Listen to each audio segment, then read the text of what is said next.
Hello guys, welcome to my channel MCQs का अड्डा। तो हम लोग आज इस वीडियो में हाई कोर्ट के क्वेश्चंस को देखने वाले हैं। उच्च न्यायालय से संबंधित जो भी प्रश्न है उसको देखेंगे। कल हमने सुप्रीम कोर्ट का देखा था, तो अगर आपने वो वीडियो नहीं देखा है तो प्लेलिस्ट से जाकर के देख लीजिएगा, डिस्क्रिप्शन में लिंक दिया हुआ है। चैनल पे नए हैं तो चैनल को सब्सक्राइब कर लीजिए और बेल आइकन को प्रेस कर लीजिए, जो भी आने वाली वीडियोस होंगे उसकी नोटिफिकेशन आपको मिलते रहेंगे। तो स्टार्ट करते हैं इस चैप्टर के क्वेश्चंस को देखना।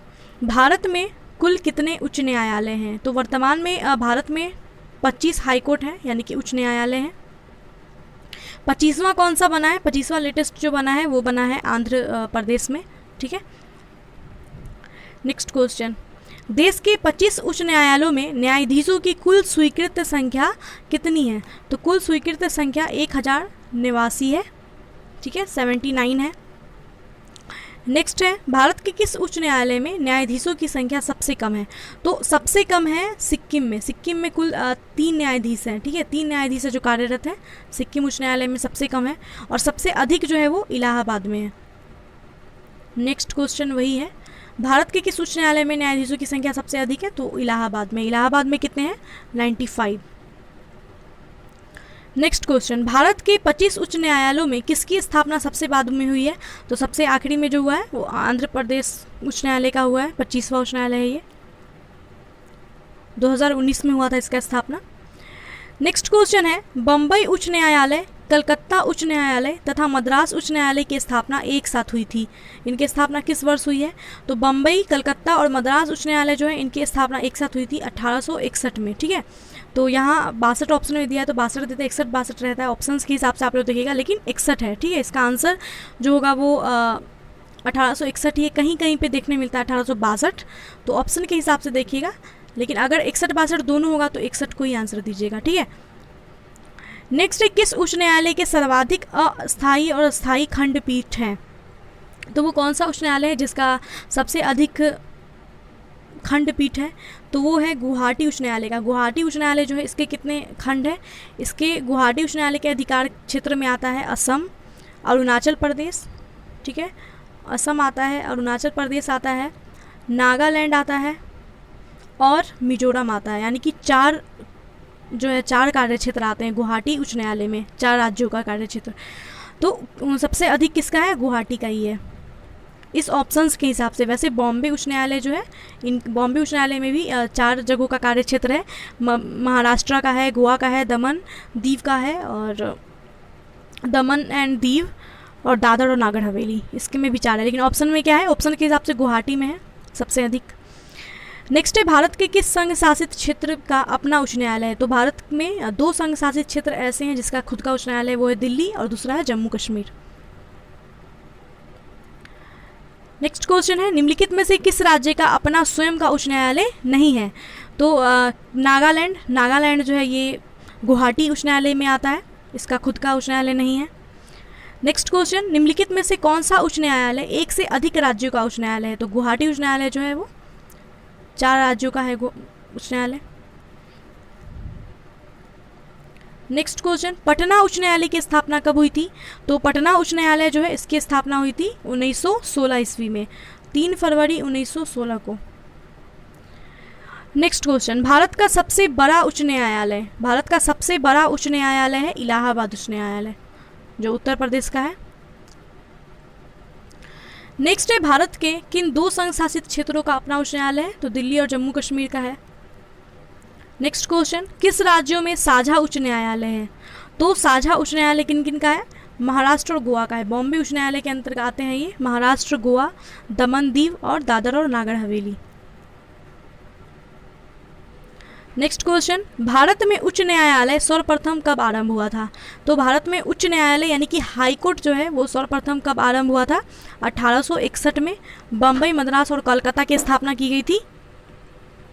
ठीक है, नेक्स्ट है, किसके अंतर्गत कलकत्ता, मद्रास, बम्बई के उच्च न्यायालय स्थापित किए गए थे? तो भारतीय उच्च न्यायालय अधिनियम 1861 के तहत। नेक्स्ट क्वेश्चन है, गोवा किस उच्च न्यायालय के क्षेत्राधिकार में आता है? तो मैंने बताया था बम्बई उच्च न्यायालय के अधिकार क्षेत्र में आता है गोवा, महाराष्ट्र, दादर नागर हवेली और दमन और दीव। नेक्स्ट क्वेश्चन, दादर नागर हवेली एवं दमन व दीव किस उच्च न्यायालय के क्षेत्राधिकार में आते हैं? बम्बई उच्च न्यायालय के क्षेत्राधिकार में।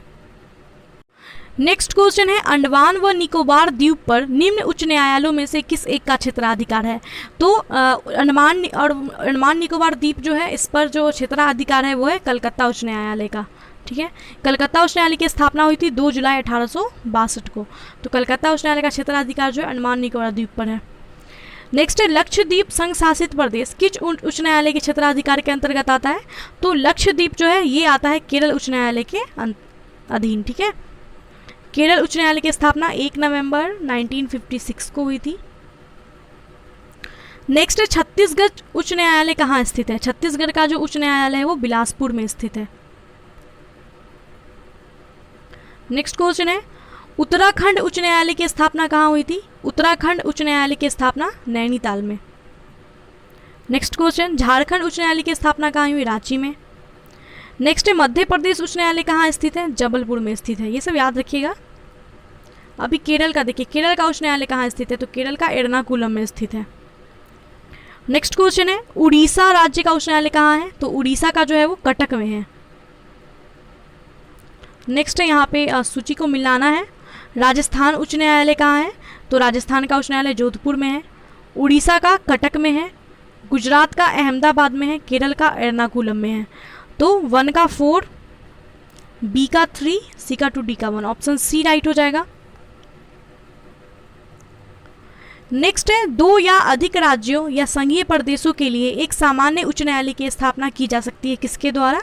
तो 2 या अधिक राज्यों या फिर संघीय प्रदेश के लिए एक सामान्य उच्च न्यायालय की जो स्थापना है वो संसद के द्वारा की जा सकती है कानून बना करके, ऑप्शन बी राइट हो जाएगा।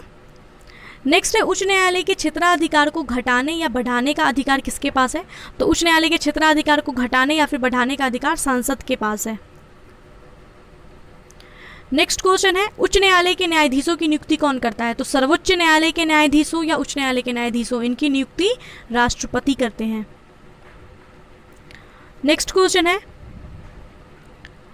उच्च न्यायालय के न्यायाधीशों की नियुक्ति के लिए राष्ट्रपति किससे परामर्श लेता है? तो उच्च न्यायालय के न्यायाधीश की नियुक्ति तो राष्ट्रपति करते हैं, लेकिन ये किससे परामर्श लेते हैं?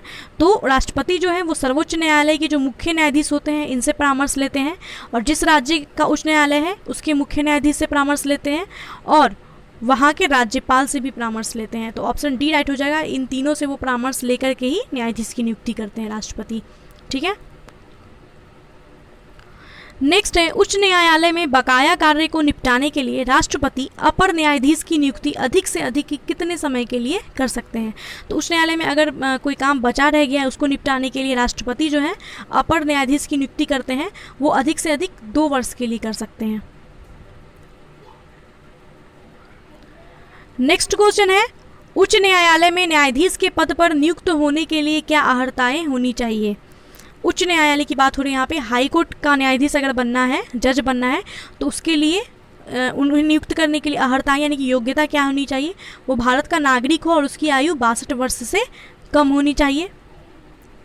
सही है, देखिए। और सुप्रीम कोर्ट का जो होता है उसमें 65 वर्ष से कम होना चाहिए। ठीक है, और हाई कोर्ट में 62 वर्ष। उसने भारत क्षेत्र में कोई न्यायिक पद धारण किया हो, मतलब भारत के किसी भी क्षेत्र में, यानी कि किसी भी उच्च न्यायालय या न्यायालय में वो न्यायिक पद पे हो। वह किसी उच्च न्यायालय या 2 या 2 से अधिक ऐसे न्यायालय में लगातार अधिवक्ता रहा हो। तो लगातार वो अधिवक्ता रहे हों 10 वर्ष तक।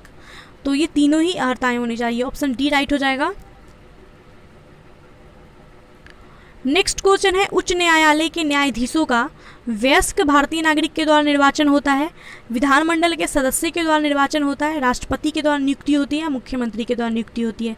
तो उच्च न्यायालय के जो न्यायाधीश होते हैं, जो हाईकोर्ट के जज होते हैं, उनकी नियुक्ति राष्ट्रपति करते हैं। नेक्स्ट क्वेश्चन है कि उच्च न्यायालय के न्यायाधीश को गोपनीयता यानी कि शपथ जो है वो कौन दिलवाते हैं?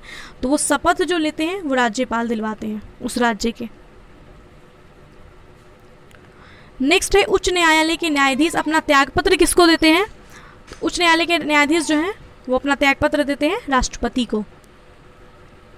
नेक्स्ट क्वेश्चन है, उच्च न्यायालय के न्यायाधीशों के आचरण पर बहस कहाँ की जाती है? संसद में, विधानसभा में या लोकसभा में? उच्च न्यायालय के न्यायाधीशों के ऊपर आचरण पे बहस नहीं होती है, ठीक है, इनमें से कोई भी नहीं होगा। संसद के दोनों सदन जो है इनके ऊपर अगर आचरण पे या फिर इनको बहस नहीं होगी, बल्कि इनके ऊपर संसद के दोनों सदन के द्वारा प्रस्ताव पारित किया जाएगा और उसके आधार पर राष्ट्रपति उन्हें उनके मतलब पद से हटाएंगे, ठीक है।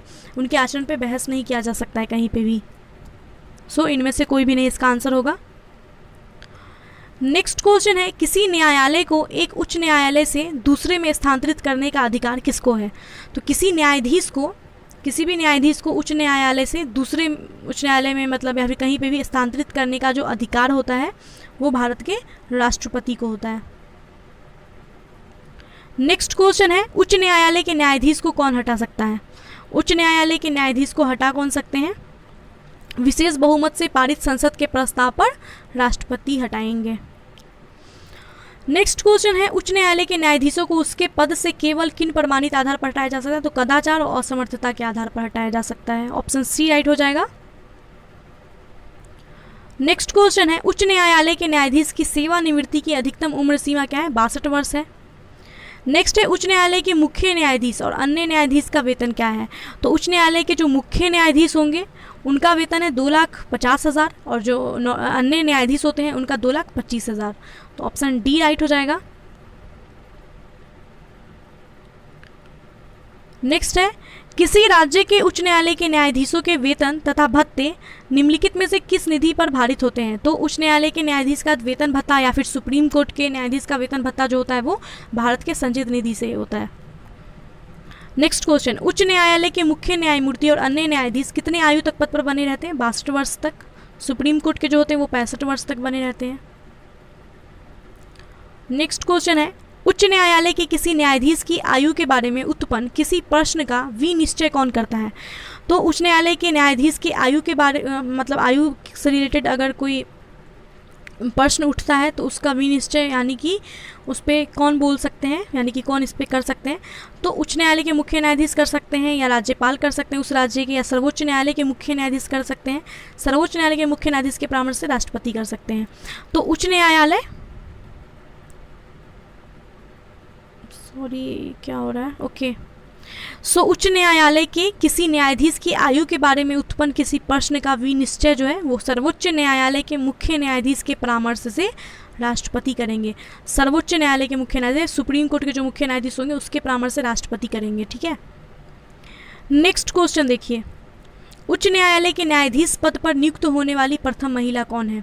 तो उच्च न्यायालय की बात हो रही है, हाईकोर्ट की बात हो रही है, हाईकोर्ट के न्यायाधीश की बात हो रही है। न्यायाधीश के पद पर नियुक्त होने वाली पहली जो महिला है वो है अन्ना चंडी।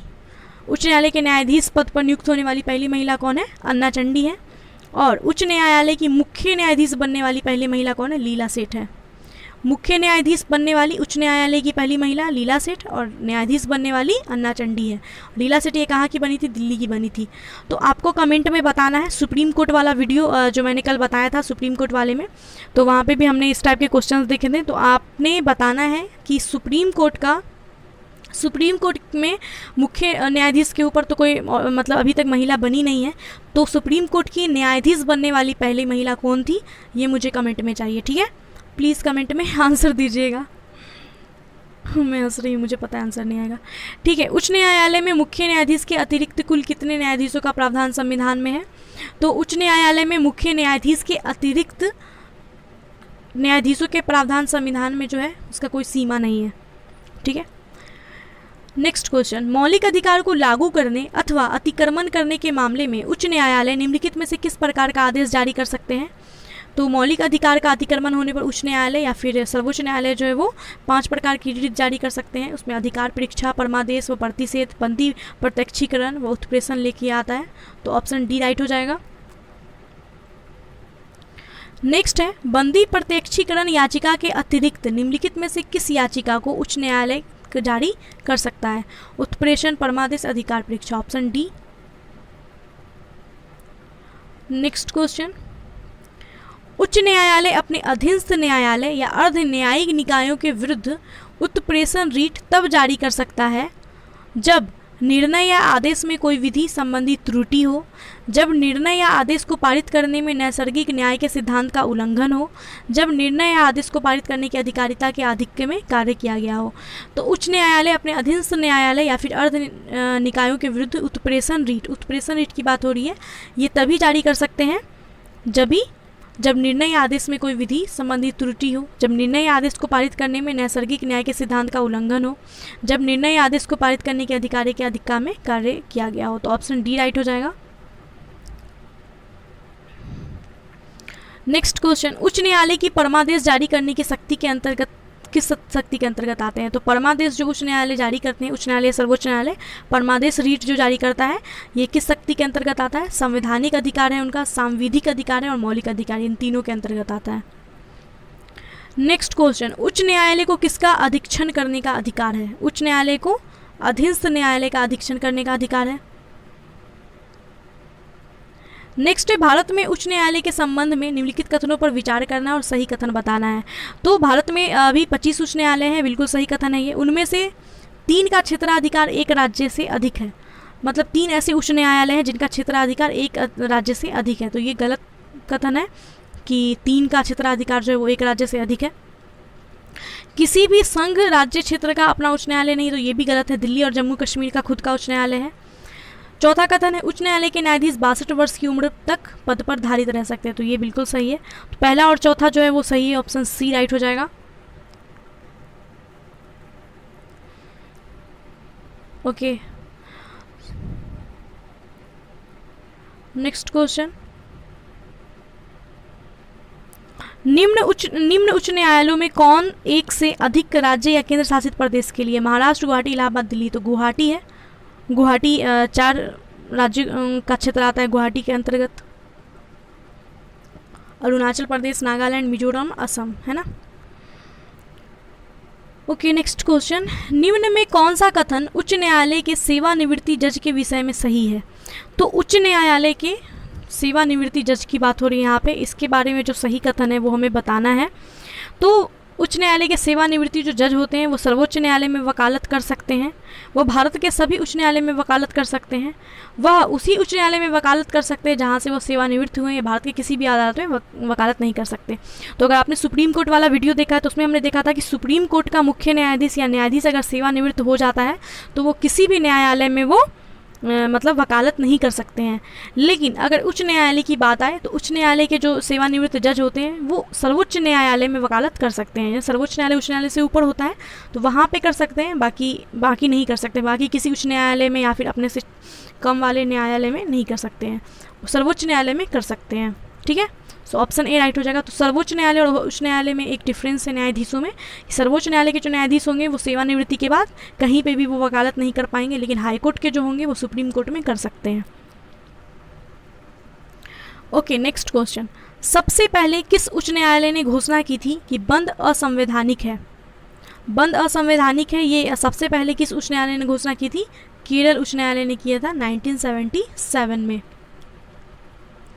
नेक्स्ट है, इनमें से कौन सा सुमेलित नहीं है वो बताना है। उच्च न्यायालय है और उसके मुख्य खंडपीठ है। कर्नाटक उच्च न्यायालय बेंगलोर में है, बिल्कुल सही। राजस्थान का उच्च न्यायालय जोधपुर में है। केरल का उच्च न्यायालय एर्नाकुलम में है। मध्य प्रदेश का हमने देखा था भोपाल में नहीं बल्कि जबलपुर में है। तो ऑप्शन बी राइट हो जाएगा। नेक्स्ट है, उच्च न्यायालय के न्यायाधीशों के वेतन में कब कमी की जा सकती है? तो उच्च न्यायालय के न्यायाधीशों के वेतन में कमी कब की जा सकती है? यदि संसद 2/3 बहुमत से इसका आदेश पारित करे, वित्तीय आपातकाल में, यदि राज्य विधानमंडल इन संदर्भ में कानून पारित करता है, या किसी भी काल में नहीं। तो उच्च न्यायालय के जो न्यायाधीश हैं इनके वेतन में कमी सिर्फ और सिर्फ वित्तीय आपातकाल की स्थिति में कर सकते हैं। नेक्स्ट है, बम्बई उच्च न्यायालय के क्षेत्राधिकार में कौन कौन से राज्य संघ शासित प्रदेश आते हैं? तो मैंने बताया था बम्बई के अंतर्गत 4 आता है, महाराष्ट्र, गोवा, दादर नागर हवेली और दमन और दीव। तो ऑप्शन डी राइट हो जाएगा, तीनों ही। नेक्स्ट है, एक उच्च न्यायालय का न्यायाधीश अपना त्यागपत्र किसको देता है? तो उच्च न्यायालय के न्यायाधीश अपना त्यागपत्र किसको देंगे? राष्ट्रपति को देंगे। नेक्स्ट क्वेश्चन, भारत में चलित न्यायालय यानी कि मोबाइल कोर्ट किसका मानसपुंज है? डॉक्टर APJ अब्दुल कलाम का। ये 2007 में स्टार्ट हुआ था हरियाणा में। नेक्स्ट है, विधि आयोग के किस अध्यक्ष ने अपनी रिपोर्ट में समर्थन किया है कि प्रत्येक उच्च न्यायालय के 1/3 न्यायाधीश दूसरे राज्य से होने चाहिए? तो ये विधि आयोग के कौन से अध्यक्ष हैं? न्यायाधीश HR खन्ना। न्यायाधीश HR खन्ना जो है, इन्होंने अपनी रिपोर्ट में समर्थन किया कि प्रत्येक उच्च न्यायालय के 1/3 न्यायाधीश जो है वो दूसरे राज्य से होने चाहिए। नेक्स्ट क्वेश्चन, भारत के कितने उच्च न्यायालयों की अधिकारिता में एक से अधिक राज्य आते हैं? तो भारत के 3 ऐसे उच्च न्यायालय हैं जिनके अधिकारिता में एक से अधिक राज्य आते हैं। बॉम्बे, पंजाब। बॉम्बे के अंतर्गत तो हमने देखा था गोवा, महाराष्ट्र, दमन, दीव और दादर नागर हवेली। गुवाहाटी है दूसरा, जिसमें असम, नागालैंड, मिजोरम, अरुणाचल प्रदेश। और तीसरा है पंजाब, जिसके अधिकार क्षेत्र में पंजाब और हरियाणा आता है। तो ऑप्शन सी राइट हो जाएगा।